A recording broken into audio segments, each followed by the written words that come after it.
Andhra Pradesh voter మహాశయులకు నా నమస్కారం అండి. నా పేరు వెంకట ఎస్ ఎర్రబొత్తుల. నేను అమెరికాలో సాఫ్ట్వేర్ ఇంజనీర్గా లాస్ట్ 14 సంవత్సరాలు అంటే 15 సంవత్సరాలు ఉన్నాను. పనిచేస్తున్నాను ఇక్కడ సాఫ్ట్వేర్ ఇంజనీర్గా. ఇంతకుముందు ఏకేజే కాలేజీలో నేను ఒక కంప్యూటర్ సైన్స్ ప్రొఫెసర్గా ఒక 20 సబ్జెక్టులు చెప్పేవాడినండి. కంప్యూటర్ సైన్స్ ప్రొఫెసర్గా చేశాను. అంతకుముందు 15 సంవత్సరాలు ఇండియన్ నేవీలో ఒక సెయిలర్గా ఎయిర్ మెకానిక్గా చేశాను. అంతకుముందు యాజ్ ఎ ఫామ్ బాయ్గా చేశాను. అంటే ఇప్పుడు వయసు 55 సంవత్సరాలు, అంటే 55లో ఉన్నాను.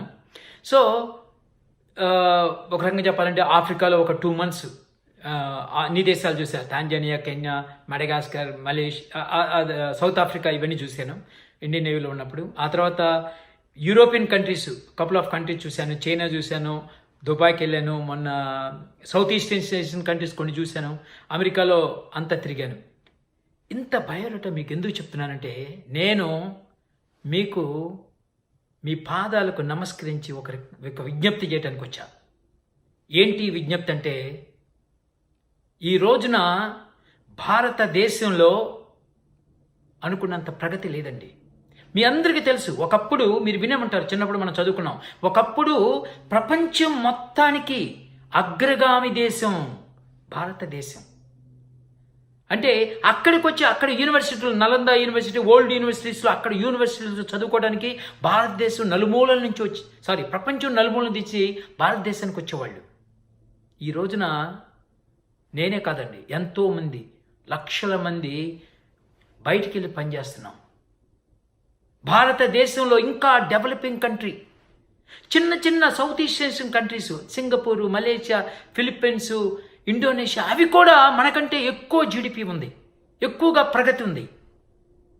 ప్రపంచంలో మనం ఎంత వెనకబడిపోతున్నామో గుండెలు తరుక్కుపోతున్నాయి. నేను మొన్న చైనా వెళ్ళినప్పుడు, చైనా 60లో అంటే నేను పుట్టింది 64, ఆ టైంలో ఆల్మోస్ట్ మనకి చైనాకి ఈక్వల్గా ఉన్నాం. ఇద్దరం ఈక్వల్ అండి. చైనా ఒక రకంగా చెప్పాలంటే ఇంకా ఎడంచేయిగా ఉంది. మనకి భారతదేశానికి ఒక మంచి పేరు ఉంది అప్పటికి. ఎందుకంటే కమ్యూనిజం అప్పుడు హేట్ చేసేవాళ్ళు వరల్డ్ అంతా.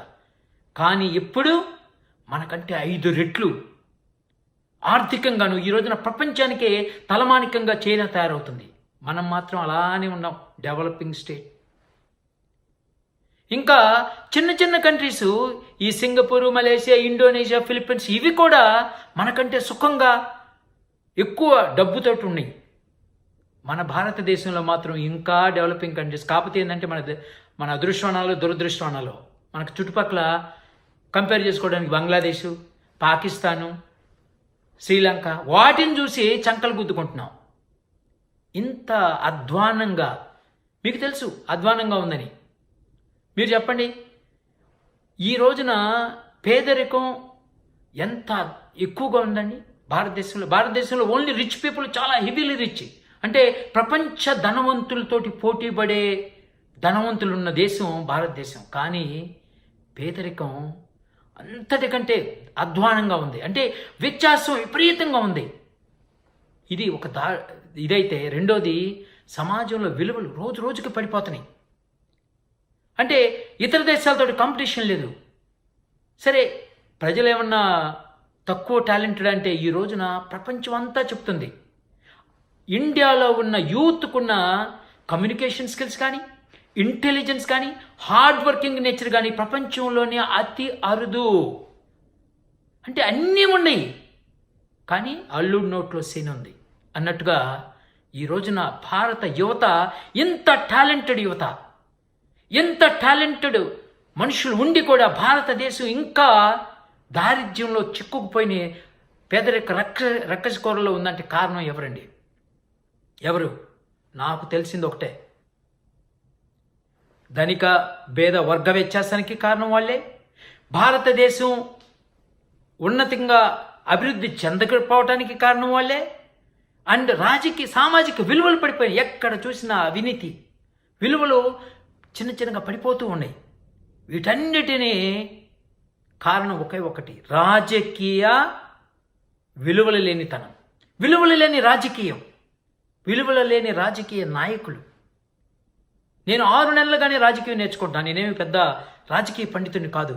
కానీ ఎవడైనా కాస్తో కూస్తో ఇంగిత జ్ఞానం ఉన్నాడు మనం చూస్తే తెలిసేది, క్లియర్గా తెలిసేది ఏంటంటే రాజకీయం భ్రష్టు పట్టిపోయింది. అదేమంటే మేధావులు, నా ఫ్రెండ్స్ కూడా చాలామంది అంటారు, కాదు ప్రజలు భ్రష్టు పట్టారు అందువల్లే నాయకులు ఇలా ఉన్నారని. కానీ నాయకుడు అంటే ఏంటండి? మార్గం చూపేవాడు నాయకుడు. లీడ్స్ అంటే అతను ముందు చూపించాలి, భవిష్యత్తుని ముందుగానే అంటే ఎగ్జాంపులరీగా ఉండాలి. అతను మనకు సెట్టింగ్ ఎగ్జాంపుల్లా ఉండాలి, మనం ఫాలోవర్స్ని. కానీ దరిద్రం ఏంటంటే వాళ్ళే అవినీతిలో కూరుకుపోయారు, వాళ్ళే విలువలు లేని జీవితాలు గడుపుతున్నారు. సో వాళ్ళని ఫాలో అయ్యి ఇంకా సమాజం భ్రష్టు పట్టిపోతుంది. ఇది భారతదేశం అంతా జరుగుతుందండి. ఒక్క ఆంధ్రప్రదేశ్ అంతకంటే అధ్వానంగా ఉంది. నేను చెప్పాలంటే ఈ రాజకీయంలోకి డబ్బు సంస్కృతిని తీసుకొచ్చింది ఆంధ్రప్రదేశ్, కుల సంస్కృతిని తీసుకొచ్చింది కూడా ఆంధ్రప్రదేశ్. అంటే ఒక రకంగా చెప్పాలంటే ఈ రాజకీయ దారిద్ర్యానికి మెయిన్ రీజన్ ఈజ్ ఆంధ్రప్రదేశ్. అంటే అప్పుడు సమైక్యాంధ్ర, ఇప్పుడు మనం ఆంధ్రప్రదేశ్ గురించి ఎందుకు చెప్తున్నానంటే ఇప్పుడు ఎన్నికలు వస్తున్నాయి. ఆ ఎన్నికల కోసం మీకు ఒక విజ్ఞప్తి చేయడానికి నేను వచ్చాను. ఏంటి ఆ విజ్ఞప్తి? ఒకటి, నేను ఇందాక చెప్పినట్టు రాజకీయం భ్రష్టు పట్టిందని ప్రతి ఒక్కడికి తెలుసు. ఈవెన్ సోకాల్డ్ ప్రొఫెసర్స్, సోకాల్డ్ విజ్ఞులు, లేకపోతే మేధావులు, వాళ్ళందరికీ తెలుసండి. వాళ్ళకి తెలుసు రాజకీయం మారాలి, రాజకీయం భ్రష్టు పట్టిపోయింది. కానీ చెప్పరు వాళ్ళు. ఎందుకు చెప్పరో తెలుసా? భయం, ధైర్యం లేదు. చెప్తే ఎక్కడ అటాక్ చేస్తారో టీడీపీ వాళ్ళు, వైఎస్ఆర్సీపీ వాళ్ళు. నాకు కూడా అటాక్ అయిందండి. నేను చెప్పాలంటే మా బావగారికి కేసులు పెట్టారు అనవసరంగా. ఇంకొకటి చెప్పాలి, నా ఈవై కంపెనీ, నా కంపెనీకి ఒక కోన్కిస్కా గాడు అంటే డెఫినెట్గా వాడు వైఎస్ఆర్సీపీ కానీ టీడీపీ కానీ అయి ఉంటాడు. ఎందుకంటే నేను జనసేన పార్టీ కాబట్టి నేను పెట్టే వీడియోస్ వాళ్ళకి ఆపోజిట్గా ఉన్నాయని. నేనేమి జగన్ మీద నాకేం కోపం లేదు, చంద్రబాబు నాయుడు గారి మీద కోపం లేదు. 22 సంవత్సరాలు టీడీపీకి సపోర్ట్ చేశా. కానీ ఈ వెధవ అనానిమస్ లెటరు మా కంపెనీ హెచ్ఆర్కి పంపించాడు. ఏంటంటే నేను ఏదో సెక్షువల్ అడ్వాన్సెస్ చేస్తున్నానని, నా కొలీగ్స్ని ట్రాప్ చేస్తున్నానని. ఎంత దరిద్రం అంటే ఈ వెధవ. నేను చెప్తున్నానండి, వాడు దొరికిన రోజున వాడి ఇంటికి వెళ్ళి వాడి భార్య ముందు, పిల్లల ముందు చెప్పు తీసుకొని కొట్టకపోతే నేను ఒక అమ్మకు పుట్టినోడిని కాదు. నా గురించి తెలియదు. నేను అన్నిటికీ బరి తెగించిన జీవితంలో అన్నీ చూసేసా. నాకేమీ అవసరం లేదు, నాకేం భయాలు లేవు. పిల్లలు సెటిల్ అయిపోయారు, వైఫ్ కూడా సాఫ్ట్వేర్ ఇంజనీరు. నా అవసరమే లేదు. అండ్ ఇంకోటి, నేను అమెరికాలో ఉండాల్సిన అవసరం లేదు. నేను ఇండియా వెళ్ళిపోయి హ్యాపీగా బతకగలను. అని నాకు ఇండియాలోనే ఉండాలని ఉంది. రెండోది, ప్రపంచంలో ఏ మూలకెళ్ళినా నేను డబ్బు సంపాదించగలను. నీ సంగతి నీకు అది లేదు. అన్నిట్లో నీకు చిన్నపిల్లలు ఉంటారు, మ్యాక్సిమం యంగ్స్టర్స్ అయి ఉంటావు. అలాంటి లెటర్ రాసావంటే కానీ నీ బ్రతుకుని నాతో పాటు నిన్ను కూడా తీసుకెళ్తా ఇండియా. దుర్మార్గుడా. Okay, side track. నేను చెప్తున్నా, ఇలాంటివి వస్తాయనే ఈ మేధావి వర్గం కూడా భయపడి నోరి పట్ల. మార్పు కావాలి, రాజకీయంలో మార్పు రావాలి, రాజకీయాల్లోకి కొత్త రక్తం ఎక్కించాలి అని. అందుకే ఎవడు తీసుకుంటాడండి హ్యాపీగా ఇంట్లో కూర్చొని వృద్ధాప్యంలో లేకపోతే రిటైర్మెంట్ లైఫ్లో ఏదో వీడియోలు చూసుకుంటూ టైంపాస్ చేసుకుంటూ పిల్లలతోటి హాయిగా ఆడుకోవాలని కోరుకుంటారు. ఎవరు కోరుకుంటారో తెలుసా? ఎవడు ధైర్యం చేస్తాడో తెలుసా? ఎవడైతే నా రాష్ట్రం బాగుపడాలి, నా దేశం బాగుపడాలి, రాజకీయం మారాలి అని అనుకుంటాడో వాడు ముందుకొచ్చి, నేను చెప్తున్నాను, నాకు గట్స్ ఉన్నాయి, నేను చెప్తున్నాను 100% ఈ రాజకీయం మారాల్సిందే. ఈ దరిద్రపు రాజకీయం పోవాలంటే, ఈ కుల రాజకీయం, డబ్బు రాజకీయం పోవాలంటే గొంతెత్తి చెప్పాలి. ప్రతి ఒక్కడు బయటకు వచ్చి చెప్పాలి. అలాగా బయటకు వచ్చి చెప్పడం కంటే కనీసం బయటకు వచ్చి పోరాటం చేస్తున్న ఒక యోధుడికి సపోర్ట్ అన్న చేయాలి. అలాంటి యోధుడు పవన్ కళ్యాణ్ గారు. మీరు చూడండి, ఆయనకి ఏమీ లేదు, సినీ ఫీల్డ్లో అన్నీ ఉన్నాయి, అన్నీ వదులుకొని వచ్చాడు. ఇందాక నేను మీటింగ్లో చూసి ఇది ఇన్స్పైర్ అయ్యి చెప్తున్నా. 25 సంవత్సరాల మీ భవిష్యత్తు ఇవ్వడం కోసం నా 25 సంవత్సరాల భవిష్యత్తుని పక్కన పడేసి వచ్చాను. అది నిజమండి. ఆయన మంచి పీక్ స్టేజ్లో ఉన్నాడు, సూపర్ మూవీస్, 100% హ్యాపీగా అతని ఫ్యామిలీ ఎంజాయ్ చేయొచ్చు. కానీ ఆయనకు ఒక్కటే అనుకున్నాడు. ఎందుకంటే ఆయన ఒక మాట అన్నాడు, మంచినీళ్ళు మినరల్ వాటర్ తాగుతుంటే ఒక అవ్వ మంచినీళ్ళు ఇప్పించు బాబు అన్న మాట గుర్తొచ్చి గుండె ఆర్ద్రతతోటి నిండిపోయి మంచినీళ్ళు కూడా తాగలేకపోయాను అని. నిజానికి ఆయన చరిత్ర చూడండి, ఆయన ఎప్పుడు కూడా ప్రజల కోసం ఆయన గుండె తాపత్రయపడుతుంది. అందుకే ఎవరుంటారండి ఇప్పుడు ప్రజల కోసం సాయం చేస్తుంటే ఎవరు మాత్రం ఏ భార్య అయినా హ్యాపీగా ఉంటుంది? ఏ భార్య అయినా ఎప్పుడు హ్యాపీగా ఉంటుంది? నేను నా కుటుంబాన్ని ఆస్తులు పెంచుకోవాలి. చూడండి ఏ విధంగా ఆస్తులు పెరిగినాయో. జగన్మోహన్ రెడ్డి గారి కుటుంబం విలువ మీరే చెప్పండి ఎన్ని వేల కోట్లు. చంద్రబాబు నాయుడు గారి కుటుంబం విలువ వేల కోట్లు. లేకపోతే ఆ కుటుంబం అంటే కుటుంబాన్ని ఫస్ట్ ప్రయారిటీ, దాని తర్వాత వర్గం అంటే చుట్టూతో వర్గం, ఆ వర్గం పార్టీ వర్గం. మ్యాక్సిమం వాళ్ళ కులస్తులు ఉంటారు, మిగతా కులస్తులు కూడా కొంతమంది ఉంటారు, వాళ్ళని మేపటం. ఇక్కడ జగన్ గారు చేసిన అదే, వైఎస్ఆర్సీ మన చంద్రబాబు నాయుడు గారు చేసిన అదే. వీళ్ళిద్దరి గురించి చెప్పాలంటే నేనైతే తోడు దొంగలు అని చెప్తున్నాను. ఎందుకంటే మీరు చూడండి, మీరు గూగుల్కి వెళ్ళి అంటే ఏమంటారు ద రాజా ఆఫ్ కరప్షన్ అని కొట్టండి. మన జగన్మోహన్ రెడ్డి గారి గురించి 1,00,000 కోట్లు ఎలా తిన్నాడు రిసిప్ట్లతో సహా గూగుల్లో ఉందండి. లేకపోతే ఇంకొక ఇదేంటంటే చక్రవర్తి, అవినీతి చక్రవర్తి అని కొట్టండి. చంద్రబాబు నాయుడు గారు 6 లక్షల కోట్లట. 6 లక్షల కోట్లు ఎలా తిన్నారో వైఎస్ఆర్సీపీ వాళ్ళు ఒక బుక్ రాశారు. అంటే 2 బుక్కులు చదివితే మనకు తెలిసేది ఏంటంటే ఇంత లక్షల కోట్లలో అభియోగం చేస్తున్నారంటే కాస్తో కోస్తో ఇద్దరు తిన్నారు. అది పేద ప్రజల డబ్బు. గవర్నమెంట్ డబ్బు అంటే ఎవరి డబ్బు అండి? మీ డబ్బు, మా డబ్బు కూడా. మనందరం ట్యాక్సులు కడుతున్నాం, మనందరి డబ్బు. ఏ చిన్న ఉప్పు కొన్నా, పప్పు కొన్నా, బియ్యం కొన్నా వాటి మీద ట్యాక్స్ ఉంటుంది డియర్ ఫ్రెండ్స్. అవన్నీ కూడా మన డబ్బులే. ఈ రోజున 2 కుటుంబాలు, 2 వర్గాలు, ఆ తర్వాత మిగిలిపోయిన కుక్క బిస్కెట్లు వేసినట్టు మనకి పథకాల రూపాయనే వేస్తున్నారు. ఈ పథకాలు చూసుకొని మనం చంకలు గుద్దుకొని వాళ్ళకు ఓటేస్తూ పోయాం. అది మారాలి.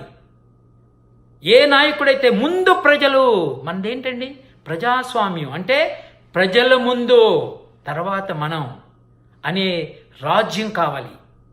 ప్రజల కోసం, ప్రజల కొరకు, ప్రజల చేత పాలించబడే రాజ్యాన్ని ప్రజారాజ్యం అంటారు. సో ప్రజాస్వామ్యం అంటారు. అటువంటి ప్రజాస్వామ్యం లేదండి. ఇప్పుడున్నది ఏంది? కులస్వామ్యం, లేకపోతే ధనస్వామ్యం. ఇవి జరుగుతుంది. ఇవి మారాలి. ఇవి మారాలంటే ఎవడో ఒకడు ఒక విప్లవాత్మకమైన మార్పు కోసం యుద్ధం చేయాలి. అటువంటి యుద్ధం చేయడానికి వచ్చిన సైనికుడిగా, ఆ జన సైనికుడిగా పవన్ కళ్యాణ్ ముందున్నారు. జనసేనాని అని పిలుస్తున్నాము, కానీ ఆయన్ని సపోర్ట్ చేసే ధైర్యం అన్న మనకు లేదా? ఆయన అంత ధైర్యం చేసి ఇలాగ 2 పార్టీలు మహావృక్షాలుగా ఎదిగిపోయినాయి. సో ఎదిగిపోవటం అంటే వాళ్ళే ఎదగటం కాదండి, వాళ్ళు ఎకనామికల్గా ఎదిగారు, డబ్బులు కూడబెట్టుకున్నారు. వాళ్ళే కాకుండా ప్రజల మనసుల్లో చొచ్చుకుపోయారు, భావజాలాన్ని చొచ్చుకుపోయినిచ్చారు. అంటే ఒక రకంగా చెప్పాలంటే ప్రజలు ఇప్పుడు ఒక రకంగా ఏమంటారు, ఒక సైకలాజికల్ ప్రోగ్రామింగ్ చేయబడ్డారు. దీన్నే హిప్నటైజ్డ్ అంటారు. ఒక రకంగా హిప్నటైజ్లో ఉన్నారు ప్రజలు. ఏదర్ కాంగ్రెస్ ఆ టీడీపీ. అంటే వైఎస్ఆర్సీపీ అయినా కాంగ్రెసే కదండి. ఎవరున్నారండి నాయకులు చూడండి. ఎవరు ఇదంతా కూడా ఓల్డ్ రాజకీయము నాయకులే. ఆ కాంగ్రెస్ వాళ్ళే ఈ రోజున వైఎస్ఆర్సీపీలో ఉన్నారంటే కొత్త పార్టీ పేరే, పాత నీరు కొత్త సీసాలో పోసారు, అంతే తేడా.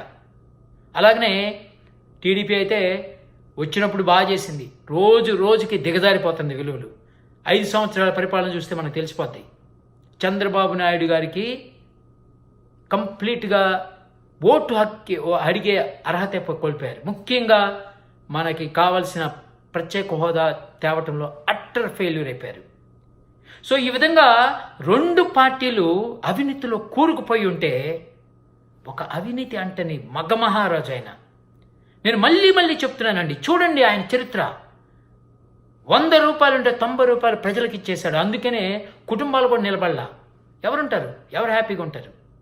ఇప్పుడు వీళ్ళలాగా జగన్మోహన్ రెడ్డి గారిలాగా చంద్రబాబు నాయుడు గారు ఆయన కూడా కోట్లు 100 కోట్లు పెంచుకున్నాడు అనుకో ఆస్తి. కుటుంబాలు హ్యాపీగా ఉండేవి, ఆయన కూడా లగ్జూరియస్ లైఫ్ అనిపించేవాడు. కానీ ఆయన హృదయం చిన్నప్పటి నుంచి 12 ఏళ్ళ నుంచే సమాజ సేవ కోసం ఆయన తాపత్రయపడతానని చెప్పుకుంటున్నారు. అది నిజమండి. ఆయన యాక్షన్స్లో చూపించారు. అది ఎక్కడో మనం హీరోయిన్లతోటి డ్యాన్స్లు వేసుకుంటూ ఎక్కడో జార్ఖండ్లో విపత్తు వస్తే 20 లక్షలు పంపించారు, చెన్నైకి 30 లక్షలు, వైజాగ్కి 50 లక్షలు, అలాగా కోట్లు డిస్ట్రిబ్యూట్ చేశారండి. ఎందుకు? బికాస్ మీరు చూడండి, ఈ రోజున నేను రూపాయి సంపాదిస్తుంటే దాంట్లో నేను 10 పైసలు ఇవ్వలేకపోతే రేపొద్దున నాకు మిలియన్స్ వస్తే నేను ఇవ్వగలనా? ఇవ్వలేను. ఆ చరిత్ర చెప్పిద్దండి. పవన్ కళ్యాణ్ గారి చరిత్ర చెప్తుంది.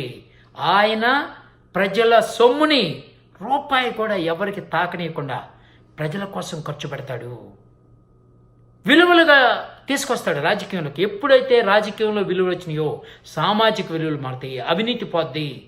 అప్పుడు చాలా కంపెనీస్ ఇన్వెస్ట్ చేస్తాయి. అంటే అభివృద్ధి అంచెలంచెలుగా పెరిగిపోతుంది. ఆంధ్రప్రదేశ్ దేశానికి ఒక తలమానికంగా తయారైద్ది ఆయన కనుక మనం 5 సంవత్సరాలు పరిపాలనిస్తే, 5 లేక 10. సో నేను మీ అందరికీ ఒక విజ్ఞప్తి చేయడానికి ఇదంతా చెప్పుకొచ్చా. ఒకటే విజ్ఞప్తి అండి, మార్పు కోసం, మన మార్పు కోసం, మన జీవితాల్లో మార్పు కోసం ఆయన ఒక యుద్ధం చేస్తున్నాడు. పెద్ద పెద్ద అంటే డబ్బుతోటి విర్రవీగుతున్న 2 పార్టీలను ఢీకొంటున్నాడు. ఆయనకి సపోర్ట్ చేయడానికి కనీసం ఇంత ధైర్యం మనకు కావాలి. 10 మంది దగ్గరికి వెళ్ళి చెప్పగలగాలి. దయచేసి మీరు వెళ్ళిపోయి ఓటు అడగండి అంటే ఎవడు ఓటు వేయడండి. ఎందుకంటే వాడికి ఒక విజ్ఞత ఉంటుంది, వాడికి ఒక అధికారం కావాలి, వాడికి ఒక నిర్ణయాధికారం కావాలి. ఇవ్వాలి మనం. ఎప్పుడు ఓటు అడగకండి, చాలా తప్పు పని చేస్తున్నారు. జనసేనకు ఓటేయండి, నో, చెప్పండి ఎందుకు ఓటేయాలి అది చెప్పాలి. నేను బుక్కే రాశా దాని గురించి. ఎందుకు ఓటేయాలి, జగన్మోహన్ రెడ్డి గారికి ఎందుకు ఓటేయకూడదు, అవినీతి మనందరికీ తెలీదా? అవినీతి మనం చూసాం, ఎన్ని కేసులు ఇప్పటికి కూడా ఉన్నాయి. తర్వాత కుటుంబ రాజకీయం మనం చూస్తున్నాం. ఒక కుటుంబ రాజకీయం అంటే ఒక రకం రాజరికం రోజులు వస్తున్నాయి. ఎందుకు ఉండాలి? మనం మారాలి, ప్రజాస్వామ్యంలో బతకాలి. కుటుంబ రాజకీయం వద్దు. తర్వాత వర్గ రాజకీయాలు, ఇవి మనం అన్నిట్లో ఇంకా ఈవెన్ ఆయన మీద ఒక రకంగా క్రిమినల్ బ్యాక్గ్రౌండ్ కూడా బాగాలేదు. అంటే క్రిమినల్ అని ఆయన చెప్పను, బట్ లాట్ ఆఫ్ రౌడీయిజం ఇదంతా కూడా అది ఉంది ఆ ఏరియాలో. సో ఇవన్నీ కూడా తులసిరెడ్డి గారు ఒక ఇంటర్వ్యూలో చెప్పారు. టీడీపీ కార్యకర్తని రోడ్డు మీద నరికేస్తే ఎప్పుడు బయటకు వచ్చి ఈవెన్ వైఫ్ కూడా దగ్గర రావడానికి కూడా భయపడిన రోజులు ఉన్నాయని. అంటే అటువంటి దుర్మార్గము అరాచకత్వం మనకు కావాలా ఆంధ్రప్రదేశ్లో? అందుకే ఆయనొద్దు. అలాగనే టీడీపీ మనం చూసాం, రోజు రోజుకి దిగజారిపోతున్న విలువలు, అవినీతి, పసిగుడ్డు లాంటి రాష్ట్రాన్ని చేతిలో పెడితే అన్ని విధాలుగా సర్వనాశనం చేసేసింది. సో ఈ 2 పార్టీలని కాదని, ఈ 2 పార్టీల వివరాలు చెప్పాలి వాళ్ళకి. చెప్పి అప్పుడు మీరు నిర్ణయం చేసుకోండి. ఈ రోజున పవన్ కళ్యాణ్ గారు చూడండి ఎంత చక్కగా చెప్పారు. ఇది నాకు మీరు ఓటేస్తారో వాళ్ళకు ఓటేస్తారో మీ ఇష్టం అని చెప్పారు. మీ ఇష్టం, అది చాలా మంచిదండి. సైకలాజికల్ పాయింట్, అది చాలా మెయిన్ పాయింట్. ఎందుకంటే నిర్ణయాధికారం ఓటరు మహాశయుడికి ఇవ్వండి. నేను కూడా ఇస్తున్నాను.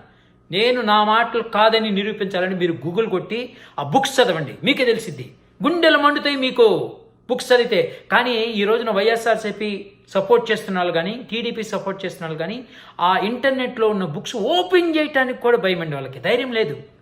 ధైర్యం ఉంటే వాళ్ళు ఓపెన్ చేసి ఇవి తప్పులు అని చెప్పండి. చెప్పడానికి భయపడతారు. ఎందుకంటే వాళ్ళందరికీ తెలుసు దాంట్లో కొంతన్నా నిజం ఉంది. అందుకని భయం వాళ్ళకి. అది చూస్తే ఎక్కడ మన పార్టీ నాయకుడిని నిందిస్తున్నాము అని అనుకుంటారు. ఇప్పుడు స్వామి భక్తి అంటారు.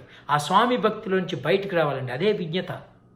ఈ రోజున మన కోసం, మన ఆంధ్రప్రదేశ్ భవిష్యత్తు కోసం, రాబోయే తరాల యొక్క గొప్పతనం కోసం, ఈవెన్ భారతదేశంలోని యొక్క రాజకీయ మార్పు కోసం, ఈ మార్పు రాజకీయ మార్పు ఆంధ్రప్రదేశ్లో తర్వాత భారతదేశం వచ్చిన రోజున నేను చెప్తున్నానండి, ఈ అమెరికన్సే ఇండియా వచ్చిన రోజు వచ్చింది. అంతటి పొటెన్షియాలిటీ ఉంది భారతదేశానికి. ఎంత కూడా ఈ రాజకీయ కబంధ హస్తాల్లో ఇరుక్కుపోయింది భారతదేశ భవిష్యత్తు. వీటిని బయటికి లాగాలంటే రాజకీయ మార్పు జరగాల్సిందే. ఆ రాజకీయ మార్పు ఆంధ్రప్రదేశ్లో తొలి అడుగు వేయాలి. ఆ తొలిగా అడుగు వేయటానికి నేను కృషి చేస్తున్నాను. మీరు రెడీయేనా?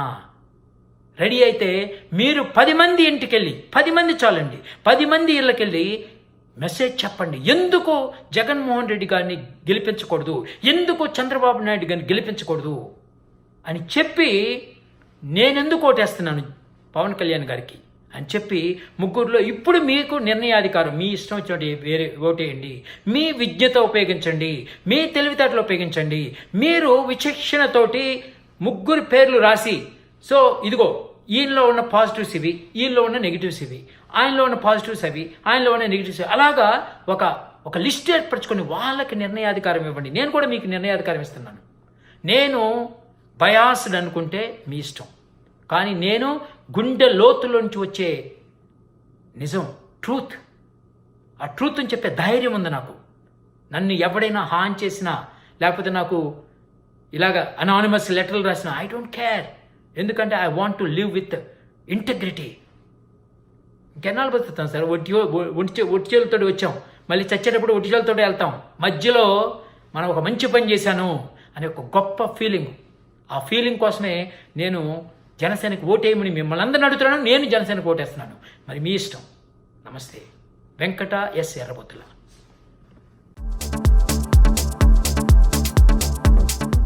Please subscribe New Waves.